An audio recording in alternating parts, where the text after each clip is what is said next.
نږدې نږدې رشتې موږ لیدلي، یو ورور مړ شي، ورور چې د یو مور پلار نه پیدا وي، دا نور وروڼه دا پرېږده چې د ده د بچو تپوس وکړي د یتیمانانو.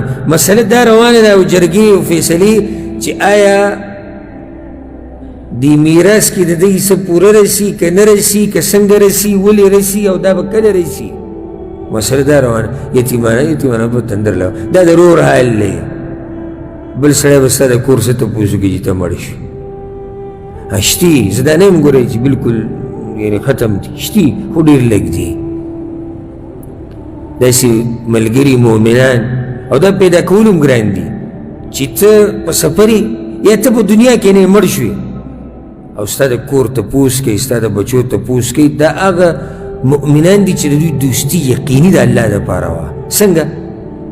لکه اوس موږ ته یو بل ته مخامخ یو، ته راشي زموږ کور ته سامان راوړه او هدیه راوړه او تپوس وکړي او حالات څنګه دی. دا صحیح ده، دا وروري د الله لپاره کیدی شي، خو په دې کې دا شبهه هم راځي چې کیدی شي دی ریاکاري کوي. څنګه خیال دی؟ کیدی شي که نه شي کیدی؟ کیدی شي څوک دا ویلی شي، ګمان خو کولی شي چې دی د خپل دوسته ځان ښیي، نوم او شهرت جوړوي. خو چې یو سړی مړ شو او د خاورو د ډیري لاندې پروت دی او ته بیا هم تپوس کوې او ته بیا هم د هغه کور ته ورځې او خواله ورځې، دا یقیني د الله دپاره دوستي ده.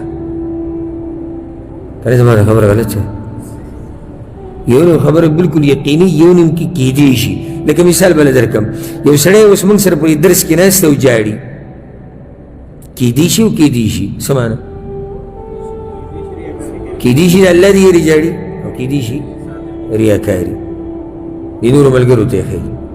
ښه چې یوازې توره تیاره کې ناست او جاړي، کیدی شي پکې شتي؟ یقیني د الله د یېرې نه جاړي.